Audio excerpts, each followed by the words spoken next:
नमस्कार साथियों, हिंदी स्टेनो बढ़ोत वाले चैनल में आपका हार्दिक स्वागत है। आज की डिक्टेशन रामधारी गुप्ता खंड 2 से प्रतिलेखन संख्या 84 90 वर्ड पर मिनट की स्पीड से होगी। तो आइए शुरू करते हैं। डिक्टेशन शुरू होगी 5 सेकंड बाद।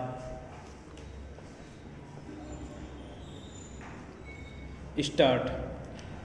महोदय, भारत विशेषकर गांवों में ही बसता है और यद्यपि इन दिनों शहरी जनसंख्या बड़ी तेजी के साथ बढ़ रही है, पर यह आज भी सच है कि भारत ज़्यादातर गांवों में ही बसता है। गांवों और गांव वालों की उन्नति के लिए जो कुछ भी किया जाए उसका केवल स्वागत ही नहीं होना चाहिए, बल्कि उसको प्रोत्साहन देने के लिए सरकार और लोगों को प्रत्येक संभव प्रयत्न करना चाहिए। महात्मा गांधी इसलिए गांवों के विकास पर बहुत जोर दिया करते थे। यह एक बड़ा शुभ विचार है कि आज उनके जन्मदिन पर इस सामुदायिक विकास योजना को प्रारंभ किया जा रहा है। इस देश में सामुदायिक विकास और सामुदायिक योजना नए शब्द है, पर यह विचार बहुत पुराना है। इसका मौलिक तात्पर्य किसी एक दिशा में उन्नति के विपरीत चहुमुखी उन्नति से है।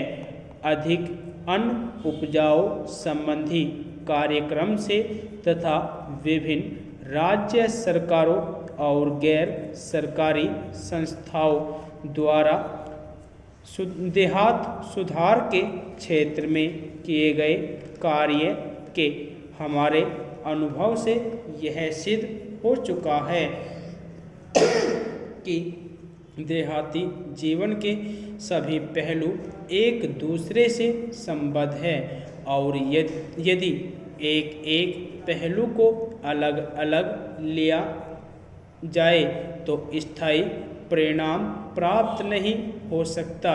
इसका यह अभिप्राय नहीं कि विशिष्ट समस्याओं को महत्व न दिया जाए, परंतु उनसे संबंधित आयोजन किसी विस्तृत योजना के ही अंग होने चाहिए और वे समस्याएं उस योजना के अंतर्गत आ जाए।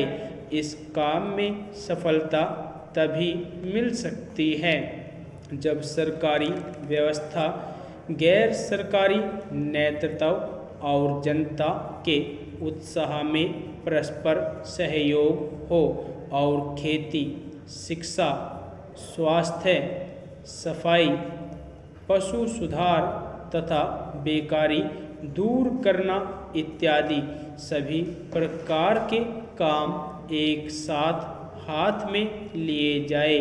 महात्मा गांधी की प्रेरणा से उनके अनुयायियों ने देश के अनेक भागों में इस प्रकार के काम बहुत निस्वार्थ भाव से किए हैं और दूसरी संस्थाओं तथा व्यक्तियों ने भी इस दिशा में बहुत कुछ किया है, लेकिन पर्याप्त धन और यथेष्ट मात्रा में विशिष्ट काम करने वाले न मिलने के कारण उनका विस्तार न तो उतनी दूर तक हुआ और न उतनी तेजी के साथ हुआ जितना हम चाहते थे।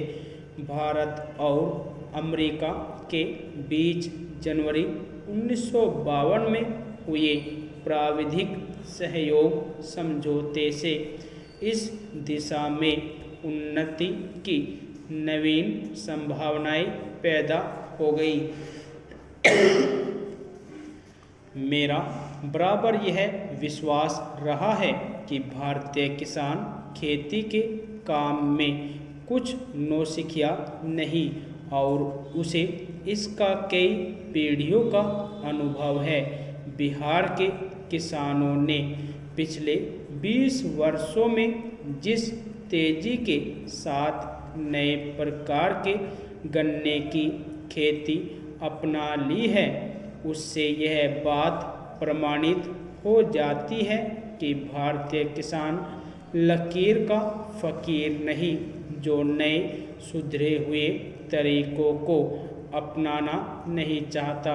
इसलिए आवश्यकता इस बात की है कि उसे इस बात का संतोष और विश्वास दिला दिया जाए कि किसी नई पद्धति से या किसी नई किस्म की चीज़ उपजाने से उत्पादन अधिक होगा। देश के सामने खाद्यान्नों का प्रश्न अत्यंत महत्व का है।